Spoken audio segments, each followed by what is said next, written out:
Hi, I'm Helen. I'm an art teacher and an art instructor, and I'm an oil painter.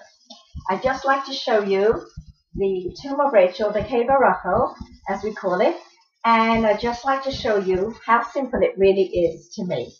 I'm not going to paint it for you now, but I'm going to show you the steps. The first thing that we do is we put in the background, which will be sky. Then, without drawing lines, we just simply paint over the field over here, mapping it out, okay? And at this point, I will use the oil paint to kind of get my proportions here for the road and perspective, which will be all the lines coming down will be totally straight, straight as the sides. However, the lines coming across will be in perspective.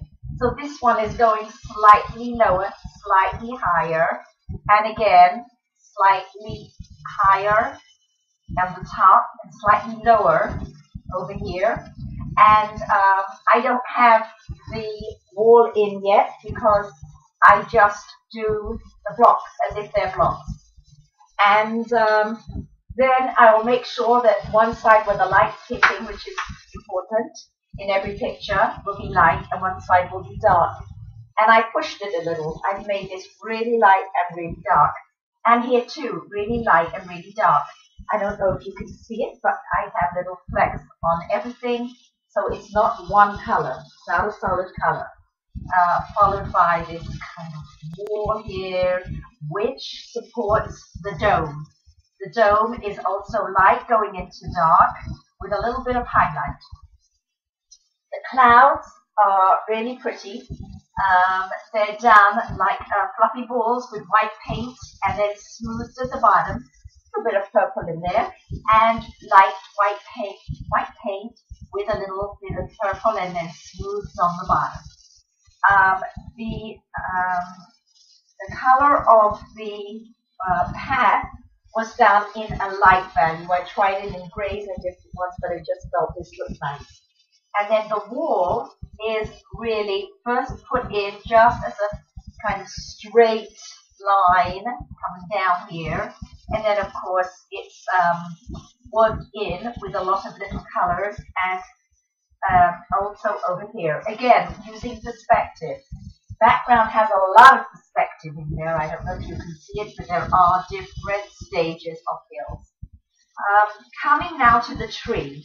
This is, I've done many Cave Baroccos, but this one particularly I like because the tree, as it comes up also with the lights and the dark, has kind of like a weeping feeling. You see that? A weeping feeling, the way, almost like a willow, a weeping willow. And even though it's not a weeping willow, it must be an olive tree. I've done a lot of different touches over here to make sure that the wood really looks old and long. And always put in the roots, that will help. Now, of course, bearing in mind again the light and the dark, we have light and dark values in the sandy areas, in the little bit of grassy areas, which might not really be correct, but it just lends itself to the picture. There are rocks there, and I have done rocks. And rocks are kind of never like a round stone, kind of like a mountain. It's kind of chipped away at certain places and having a dark, nice shadow underneath each rock and underneath the tree. And the rock is made up of whites and violets and purples and some slight yellows and bluish over here. And basically, every time I do a Cave Barocco, it comes out differently. So I'll show you one that I'm working on now, which is not ready yet. I want you to see that the tree is differently done. There's not as many details over here, but there will be. And notice that this time I didn't make two different boxes. I made, well, it is two different boxes, but they don't finish here like the other one did. but it continued, this wall continued up and over, because I've seen some old pictures and this is really how it looked, so I went for this. Always putting in some kind of sandy areas at the back of the hills, because it is hilly sandy in this area. And I've done the same type of clouds, but they will always come out different. And I have not yet finished here. A little bit more detail on here, a little bit more of work onto the rocks, which would be nice.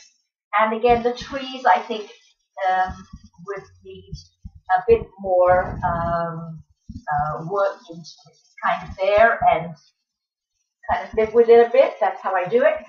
My pictures start fast.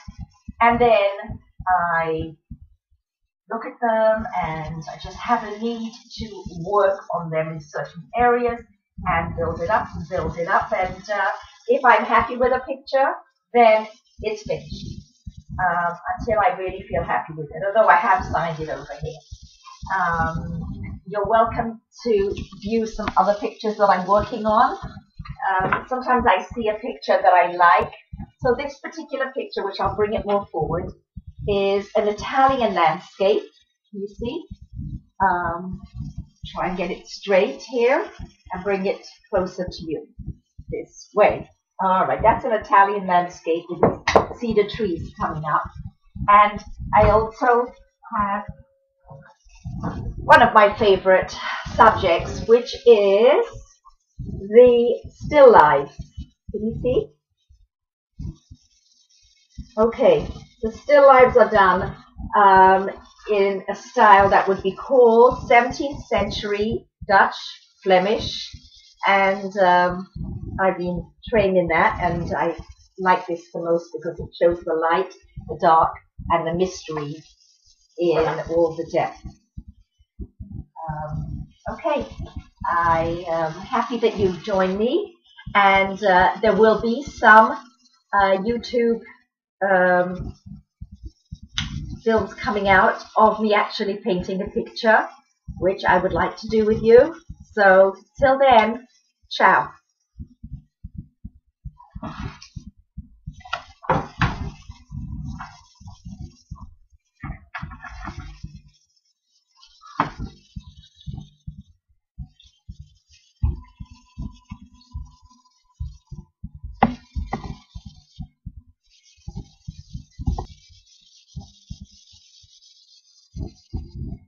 Hi! I'd like to show you some of my pictures, paintings that I've done. I'm Helen, and I'm an art teacher and an oil painter, art instructor. I enjoy teaching with art therapy for special needs people, and this is one of my early pictures. I'm just hoping that you can get all the details. This is also one of my early pictures, very light, which is unusual because mostly I'll do 17th century Dutch, but this is more impressionistic. I give art lessons, and I find that this is a popular picture that my students see and they want to learn how to do, which is waves breaking on a sand. And it's really with instruction, one-on-one or in a group.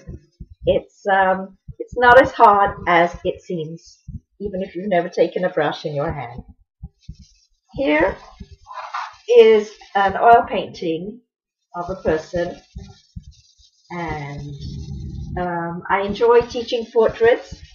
You can even teach to very young children with just a pencil and sometimes even a shader, and you can learn how to draw faces. All right, this is more like what I like to do. Okay, kind of like, I wouldn't say a museum piece, but a classical picture. This is something that I worked on a long time ago, and then I redid some of the work. So you can see it's a vase, glass sitting on a doily on a chest of drawers, and as we come down you see that whole picture. Okay, but these are just some pictures that I pulled out. I have many, and I just had my I might want to pull out a few here. This is a classical style, again Flemish, and basically a table of food. And I like this one. It's quite nice. I love the top of that jar, and it takes a lot of sensitivity and years to be able to come up to this painting. This one is I went through a oval period painting in my life and did many ovals. So here is one of them. They lend itself really nicely. I'll take off the frame. They lend itself very, very nicely to flowers sitting in a vase on a table, and I've had quite a few of those. This one is a gem for me because this one I really like. Sometimes I have done copies of this. You can see it. There's a glare. There's that apple over there, and this is actually a very small painting, but when it was blown up as an advertisement for me, it looks like a huge painting. But most of these are the same sizes, and they're quite medium to small. Here we have again, try and get that straight so you can see that. Okay, with the opposite of what you think to show pictures, but there we go. Okay, I'm working on this painting here that I'm going to get down.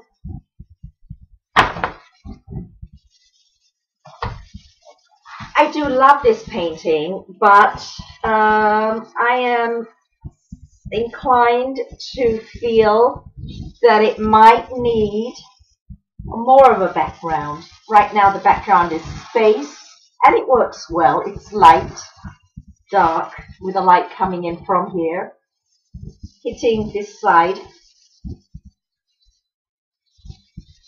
and basically I'd like to do a little bit of more of a colorful background on this. I hope you enjoyed, and it was a pleasure.